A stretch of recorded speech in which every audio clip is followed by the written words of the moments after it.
السلام عليكم ورحمة الله وبركاته. نحمده ونستعينه ونستغفره ونعوذ بالله من شرور أنفسنا ومن سيئات أعمالنا. من يهده الله فلا مضل له ومن يضلل فلا هادي له. ونشهد أن لا إله إلا الله وحده لا شريك له. ونشهد أن سيدنا وحبيبنا ومولانا محمدا عبده ورسوله الذي أرسله بالحق بشيرا ونذيرا وداعيا إلى الله بإذنه وسراجا منيرا. فقد قال الله تعالى في كلامه المجيد وقرآنه الحميد: أعوذ بالله من الشيطان الرجيم. بسم الله الرحمن الرحيم. إن الله وملائكته يصلون على النبي يا أيها الذين آمنوا صلوا عليه وسلموا تسليما. اللهم صل على محمد وعلى آل محمد كما صليت على إبراهيم وعلى آل إبراهيم إنك حميد مجيد. اللهم بارك على محمد وعلى آل محمد كما باركت على إبراهيم وعلى آل إبراهيم إنك حميد مجيد. اللهم صل على سيدنا مولانا محمد وعلى آل سيدنا مولانا محمد. اللهم صل على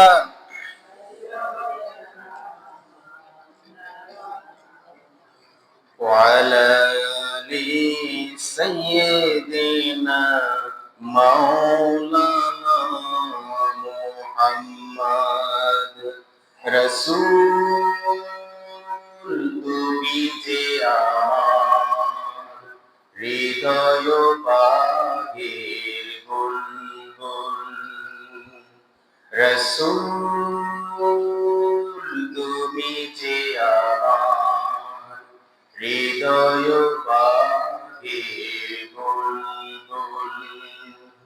তোমার সুরে নিবিড় ছোঁয়ায় তাই তো হয়েছি ব্যাকুল হৃদয় বাগের বুলবুল। আল্লাহুম্মা সাল্লি আলা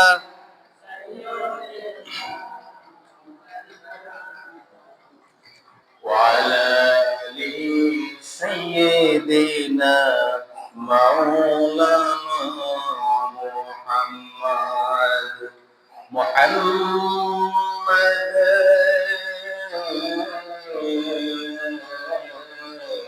محمد مصطفى আমার محمد مصطفى আমার ওসওয়ায়ে হাসানা।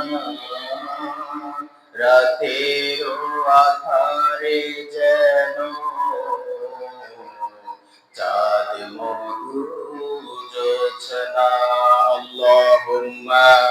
সাল্লি আলা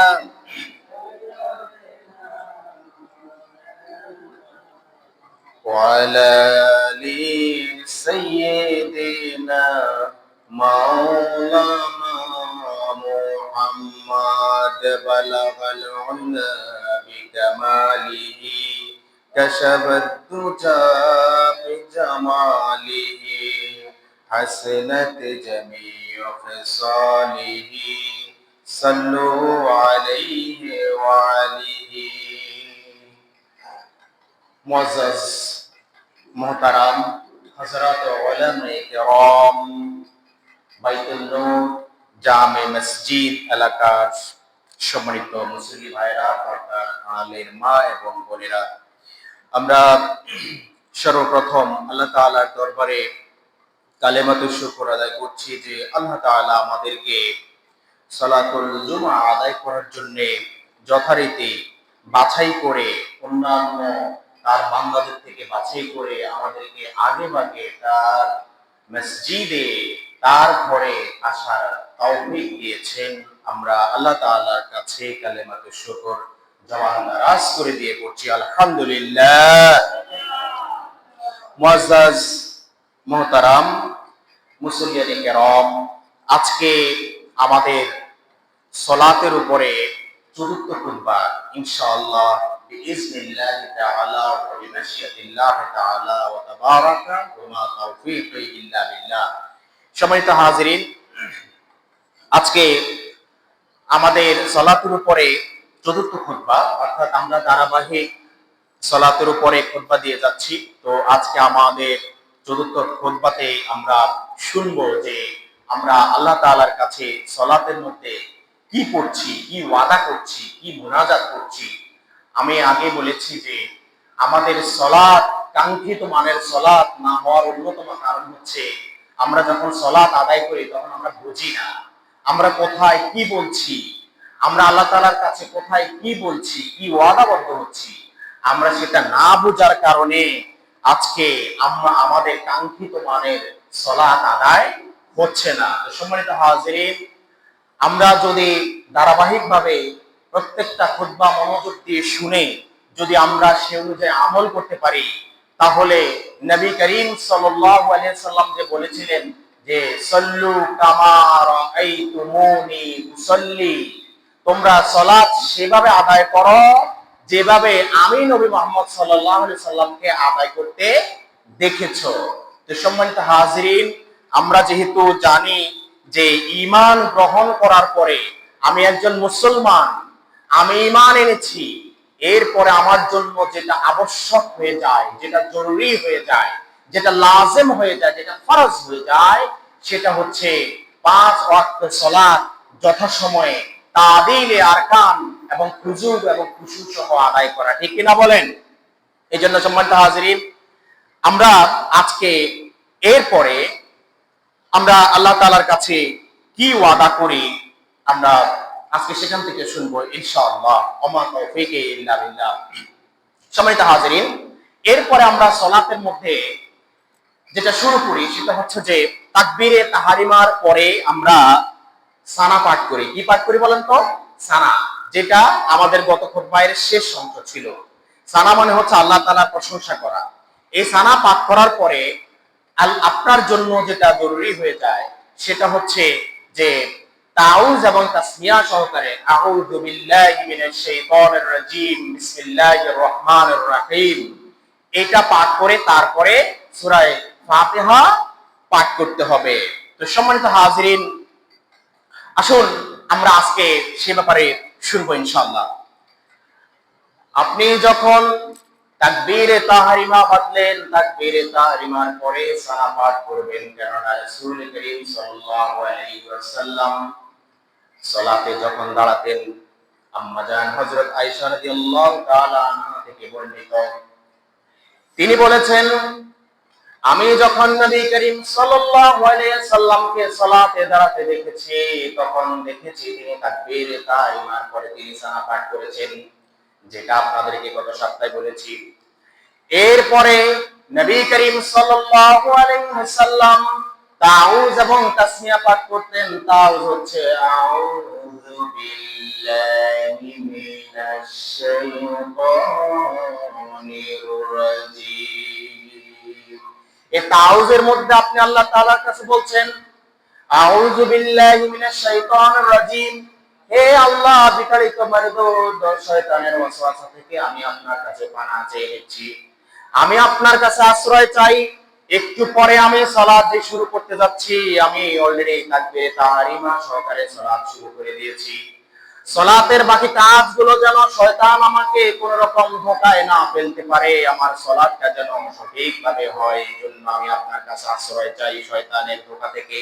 আউযু বিল্লাহি মিনাশ শাইতানির রাজিম।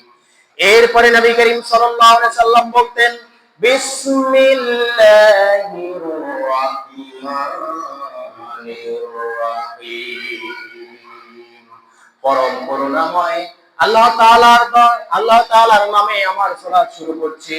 বিসমিল্লাহির রাহমানির রাহিম, পরম করুণাময় অসীম দয়ালু এমন রবের নামে আমি শুরু করছি, এমন আল্লাহর নামে আমি আমার সালাত শুরু করছি, যে রব, যে আল্লাহ তাআলা হচ্ছেন পরম করুণাময় অসীম দয়ালু। তিনি যদি আমাকে রহমত করেন, তিনি যদি আমার উপরে রহমত করেন, তাহলে শয়তানের কোনো ক্ষমতা নাই আমার সালাতের মধ্যে আমাকে কোন রকম ধোঁকা দেওয়ার।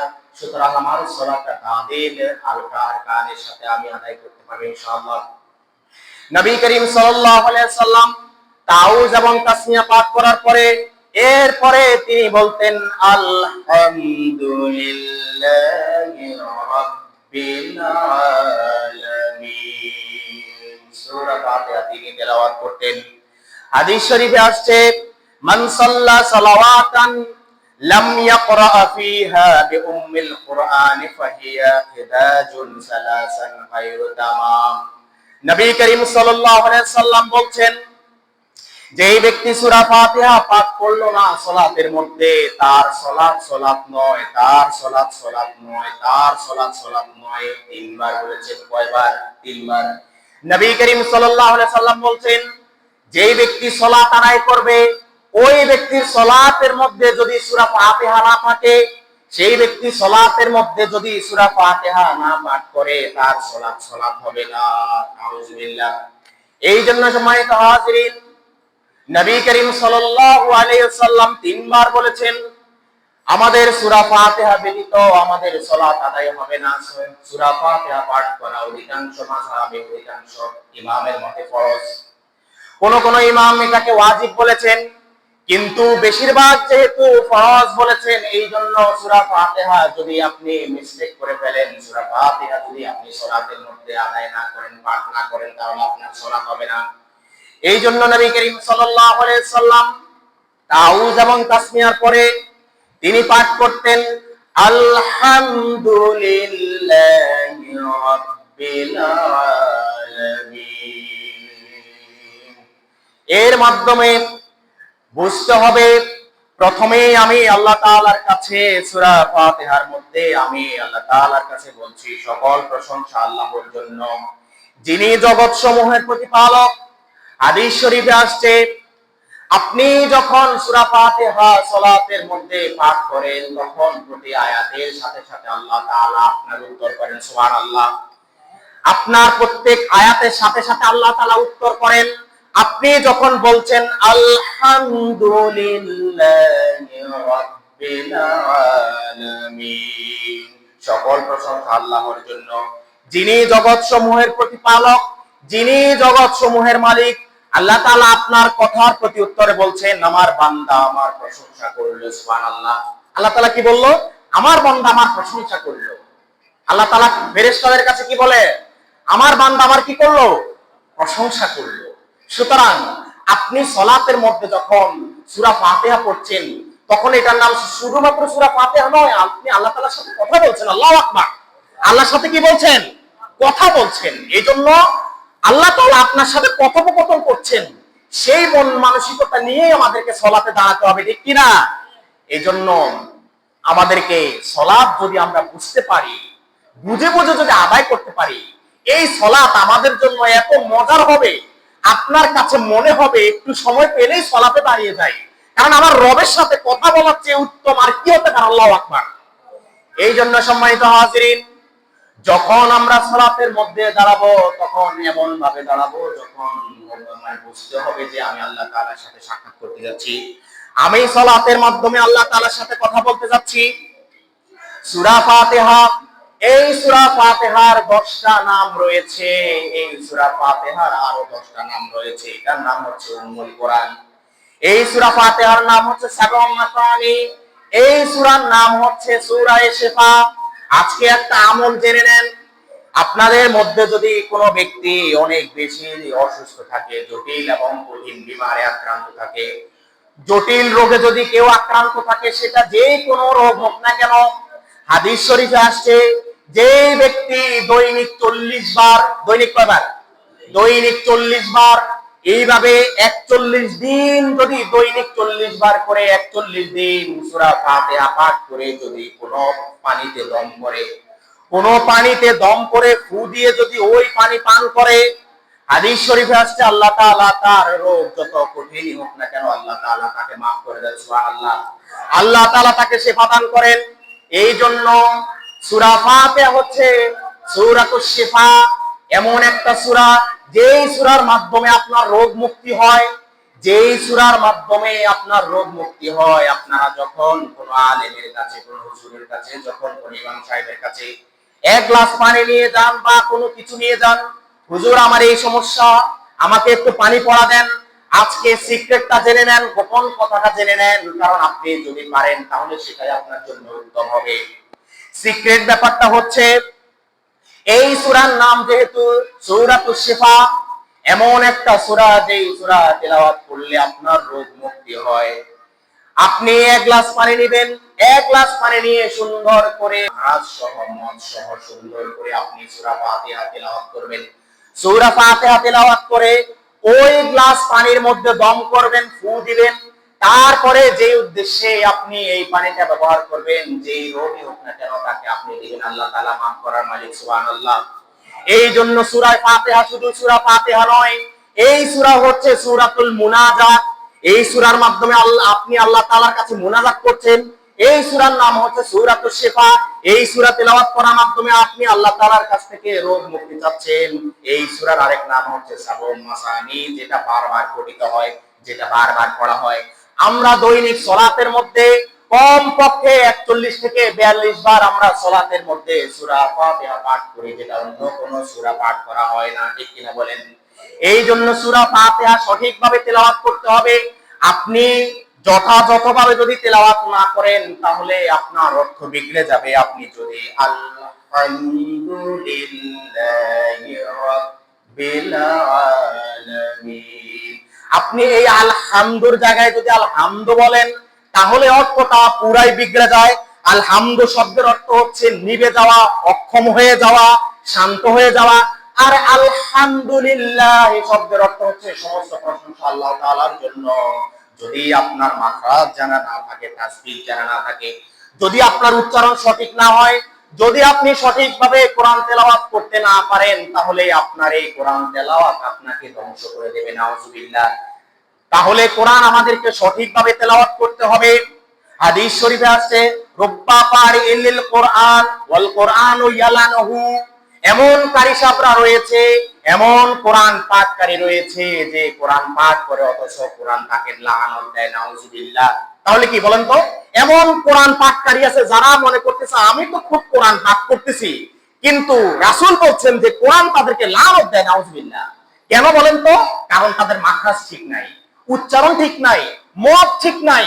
সুতরাং আপনি যেমনে নিজের খামখেয়াল খুশি মতো উচ্চারণ করবেন আর আল্লাহ তাআলা কবুল করে ফেলবেন, এত সোজা? অন্তত পক্ষে আমাদের যতটুকু কোরআন না শিখলেই নয়, যতটুকু কোরআন না শিখলে আমাদের পরিপূর্ণ সালাত আদায় হবে না, অন্তত এতটুকু কোরআন যদি আপনি সহিষ্ণুভাবে না শিখেন তাহলে আপনি আজীবন যত সালাত আদায় করবেন কোন সালাত আপনার আদায় হবে না। কারণ সালাত ফাসেদ হয়ে যাওয়ার, সালাত নষ্ট হয়ে যাওয়ার, সালাত ভঙ্গ হয়ে যাওয়ার এক নাম্বার কারণ হচ্ছে কেরাত অশুদ্ধ পড়া। কি বলেন তো? কেরাত অশুদ্ধ পড়া। এই জন্য বিভিন্ন জায়গায়, বিভিন্ন সমাজে আপনার বয়স্কদের জন্য সহিশুদ্ধভাবে কোরআন তালিমের ব্যবস্থা করে। কেন? যাতে করে অন্তত এই বয়সে তাকে আমি পুরা 30 পারা কোরআনের হাফেজ বানিয়ে দিতে পারবো না, কিন্তু সে যাতে সলাতের মধ্যে তেলাওয়াত গুলা সূরা ফাতিহা এবং অন্যান্য আমপাড়ার যে কয়টা সূরা রয়েছে এই কয়টা সূরা যেন অন্তত কি করতে পারে, সঠিক উচ্চারণের সাথে তেলাওয়াত করতে পারে। তাহলে এবার বুঝেন যে তেলাওয়াত যদি শুদ্ধ না হয় সলাত হবে হবে না। এজন্য সম্মানিত হাজিরিন, কোরআন শুধু তেলাওয়াত করলেই হবে না, পাঠ করলেই হবে না, কোরআনের পাঠ কোরআনের তেলাওয়াত শুদ্ধভাবে হতে হবে। এই জন্য একটু আপনারা খেয়াল করেছেন যে আলহামদু, এখানে শব্দটা হচ্ছে আলহামদু, হা হা, এই আলহামদু শব্দের অর্থ হচ্ছে প্রশংসা। কি বলেন তো? আলহামদু শব্দের অর্থ কি? প্রশংসা। আমার কথা উত্তর দিবেন, আলহামদু শব্দের অর্থ কি? প্রশংসা। আর আলহামদু যদি আমি এটাকে গোলহা ব্যবহার করি, কেমন হা? গোলহা। এই গোলহা যদি আমি ব্যবহার করি তাহলে এটার অর্থ হবে নিভে যাওয়া, নিস্তেজ হয়ে যাওয়া, অক্ষম হয়ে যাওয়া, নাউজুবিল্লাহ। তাহলে আপনি যদি বলেন আলহামদুর জায়গায় যদি বলেন আলহামদু, তাহলে অর্থটা কোথায় গিয়ে দাঁড়ায় এবার একটু খেয়াল করে শুনেন। আপনি যদি আলহামদুর জায়গায় যদি আলহামদুলিল্লাহি রাব্বিল আলামিন বলেন তাহলে অর্থ দাঁড়ায় সমস্ত নিভে যাওয়া, সমস্ত অক্ষমতা, সমস্ত শান্ত হওয়া আল্লাহর জন্য, নাউজুবিল্লাহ। অর্থ বিগড়ে গেছে কিনা? অর্থ বিগড়ে গেছে কিনা? কোথায় সমস্ত প্রশংসা আল্লাহর জন্য আর কোথায় সমস্ত অক্ষমতা আল্লাহর জন্য, নাউজুবিল্লাহ। অথচ আল্লাহ তাআলা বলছেন যে আমি সমস্ত অক্ষমতা থেকে মুক্ত। আল্লাহু আকবার। আল্লাহ তাআলা সমস্ত অক্ষমতা থেকে কি? মুক্ত। ইন্নাল্লাহা আলা কুল্লি শাইইন কাদির। আল্লাহ তাআলা হচ্ছেন সবচেয়ে ক্ষমতাবান, তাকে কখনো কোনো অক্ষমতা ছুঁতে পারে না। এজন্য সম্মানিত হাজিরিন, শুধুমাত্র তেলাওয়াত করলেই হবে না, তেলাওয়াতটা সহি শুদ্ধভাবে করতে হবে। যদি আপনি সহি শুদ্ধভাবে তেলাওয়াত না করেন আপনার সালাত হবে না। এরপরে আসেন, আপনি প্রথমে বলছেন আলহামদুলিল্লাহি রাব্বিল আলামিন। আপনি আল্লাহ তাআলার কাছে বলছেন সকল প্রশংসা আল্লাহর জন্য, যিনি জগৎ সমূহের প্রতিপালক। আল্লাহ তাআলা আপনার এই কথার জবাবে আল্লাহ তাআলা সাথে সাথে বলছেন আমার বান্দা আমার প্রশংসা করলো, সুবহানাল্লাহ। এরপরে আপনি পরের আয়াত যখন বলছেন আর রাহমানির রাহিম, সীমাহীন মেহেরবান পরম দয়ালু, আপনি যখন এই আয়াতটা বলছেন আল্লাহ তাআলা সাথে সাথে আপনার কথার উত্তর দিচ্ছেন আমার বান্দা আমার গুণ কীর্তন করলো, পৃথিবীর কোন মানুষের গুণ কীর্তন করলো না, আমার বান্দা শুধুমাত্র আমার গুণ কীর্তন করলো। আর মজা লাগে কিনা? মজা লাগে কিনা? অনেক মজা। কোরআন তেলাওয়াত যদি সঠিকভাবে সুন্দরভাবে করতে পারেন এর চেয়ে মজা পৃথিবীতে আর কিছু হতে পারে না, আল্লাহর কসম। এই জন্য কোরআন শিখতে হবে, সহি শুদ্ধ হবে, ঠিক কিনা বলেন? এরপরে আয়াতে আপনি বলছেন আল্লাহ তাআলার কাছে সালাতের মধ্যে মালিকি ইয়াউমিদ্দিন, কর্মফল দিবসের মালিক, যেই দিন কর্মফল দেওয়া হবে, আসরের মাঠে যেই দিন কর্মফল দেওয়া হবে সেই দিবসের মালিক। আপনি যখন এই আয়াত তিলাওয়াত করলেন সাথে সাথে আল্লাহ তাআলা আপনার এই কথার জবাবে বলছেন আমার বান্দা আমার মর্যাদা বর্ণনা করলো, আমার মর্যাদা বর্ণনা করলো। আমার বান্দা আমি মালিক ইয়াউমিদ্দিন, বিচার দিবসের মালিক, যেই দিন কর্মফল দেব সেই দিনের মালিক। এটার এই কথার দ্বারা আমার বান্দা আমার মর্যাদাকে উচ্চকিত করেছে, আমার মর্যাদাকে সবার উপরে নিয়ে গেছে। সুতরাং ও ফেরেশতারা তোমরা দেখো আমার বনি আদম দেখো কত সুন্দর করে আমাকে স্বীকৃতি দিচ্ছে মালিক ইয়াউমিদ্দিন। পড়েন সবাই মালিক ইয়াউমিদ্দিন। আল্লাহ তাআলা কত গর্ব করে ফেরেশতাদেরকে বলছেন দেখ ফেরেশতারা তোমরা তো বলেছিলে যে এই বনি আদম সৃষ্টিকর্তারা, ওই বনি আদম দেখো সালাতের মধ্যে আসামির মতো দাঁড়িয়ে আমাকে স্বীকৃতি দিচ্ছে আমি হচ্ছি একমাত্র কর্মফল দিবসের মালিক। আল্লাহু আকবার। এরপর আল্লাহ তাআলা বলছেন ইয়্যাকা না'বুদু ওয়া ইয়্যাকা নাস্তাঈন। এই আয়াতের মধ্যে আপনি আল্লাহ তাআলার কাছে বলছেন ইয়াকা না'বুদু, হে আল্লাহ নিশ্চয়ই আমি আপনার ইবাদত করি, ওয়া ইয়াকা নাস্তাঈন, এবং আপনার কাছে আমি সাহায্য চাই। আপনার ইবাদত করি, আপনার কাছে আমি সাহায্য প্রার্থনা করি। সুতরাং যেহেতু আমি আপনারই ইবাদত করি, সাহায্য করারও একমাত্র মালিক আপনি।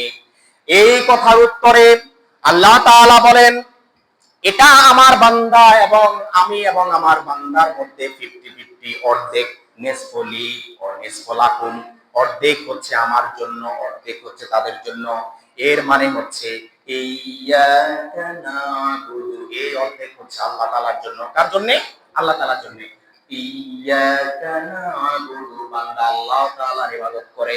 আল্লাহ তাআলা এরপরে বলছেন ওয়া ইয়াকা নাস্তাঈন, আপনি আল্লাহ তাআলার কাছে প্রার্থনা করছেন, হে আল্লাহ যেহেতু আমি আপনার ইবাদত করি, সুতরাং যার ইবাদত করি আমি তিনি আমাকে সাহায্য করবেন। এই জন্য আপনার কাছে প্রার্থনা, আপনি শুধু আমাকে সাহায্য করতে পারেন। সুবহানাল্লাহ। এজন্য আমরা যখন ইয়াকা না'বুদু বলি, মানে হচ্ছে ইয়াকা না'বুদু, হে আল্লাহ আমি আপনার ইবাদত করি, যেহেতু আমি আপনার ইবাদত করি সুতরাং আমার দাবি হচ্ছে আপনি আমাকে সাহায্য করবেন। আল্লাহু আকবার। তাহলে আমাদেরকে সাহায্য করবে কে? আল্লাহ। কত সুন্দর মুনাজাত কিনা বলেন, ইয়াকা না'বুদু ওয়া ইয়াকা নাস্তাঈন। আল্লাহ তাআলা ফেরেশতাদেরকে কত সুন্দর করে বলছেন যে দেখ ফেরেশতারা, আমার বান্দা আর আমি 50-50, আমার বান্দা আমার ইবাদত করবে আর আমি ওয়াদাবদ্ধ হয়েছি আমি আমার বান্দাকে সাহায্য করব। সুবহানাল্লাহ। এরপরের আয়াতে আপনি বলছেন ইহদিনাস সিরাতাল মুস্তাকিম, ইহদিনাস সিরাতাল মুস্তাকিম, হে আল্লাহ, হে আমাদের রব, হে আমাদের প্রভু, আমাদেরকে সরল পথ দেখান, এমন পথ দেখান যেটা সহজ, যেটা সরল, যেটা আপনার পথ।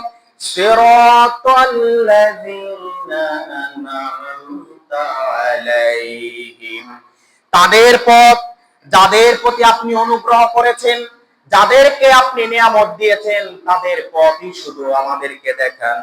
গায়রিল মাগদুবি আলাইহিম ওয়ালাদ-দাল্লিন,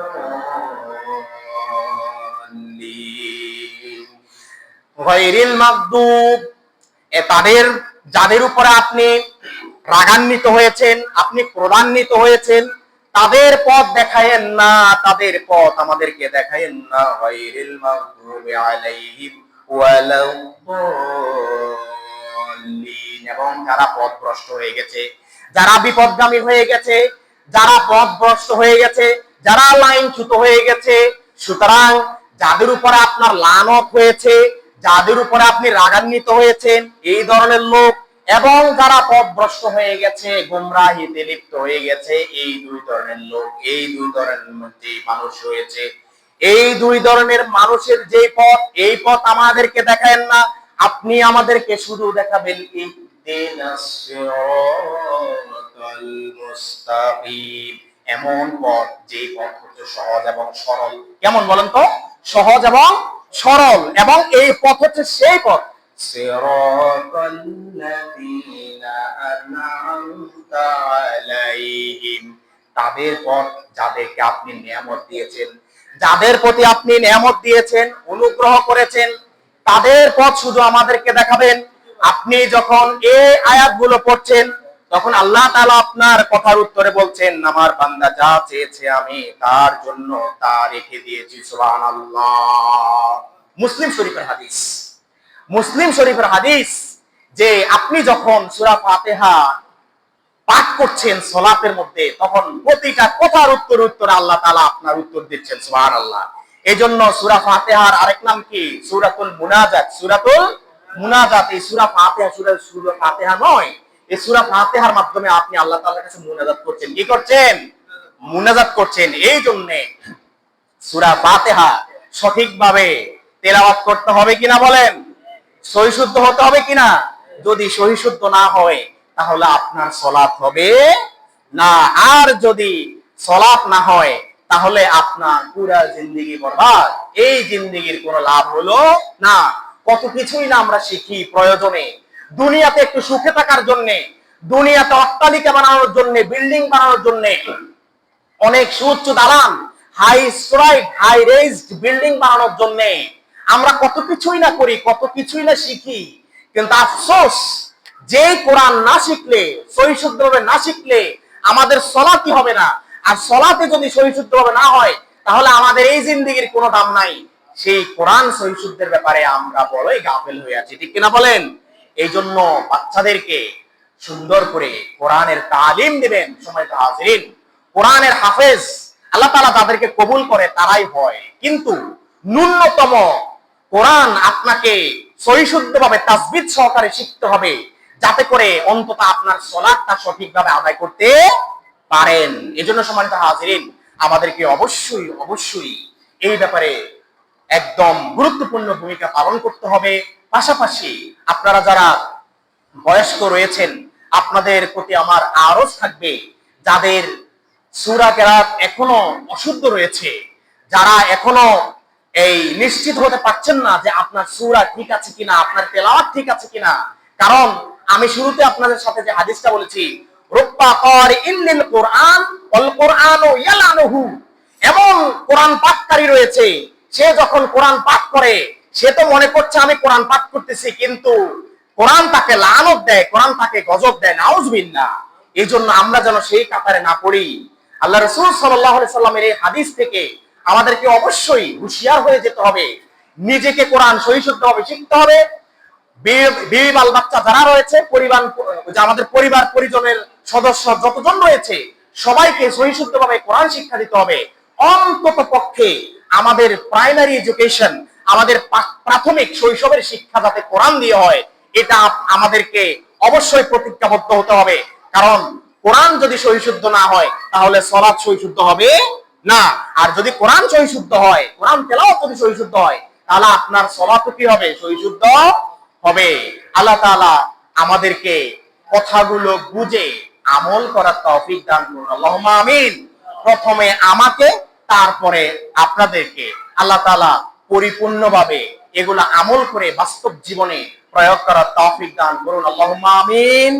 আমরা আজকে সালাতের উপরে চতুর্থ খুতবা শেষ করলাম। ইনশাআল্লাহ আগামী সপ্তাহে ধারাবাহিক পঞ্চম খুতবা শোনার আমন্ত্রণ জানিয়ে আজকের মতো আমি আমার আলোচনা এখানে শেষ করছি। হাযা মা ইনদি ওয়াল ইলমু ইনদাল্লাহ, আলাইহি তাওয়াক্কালতু ওয়া ইলাইহি উনীব। আসসালামু আলাইকুম ওয়া রাহমাতুল্লাহি ওয়া বারাকাতুহু।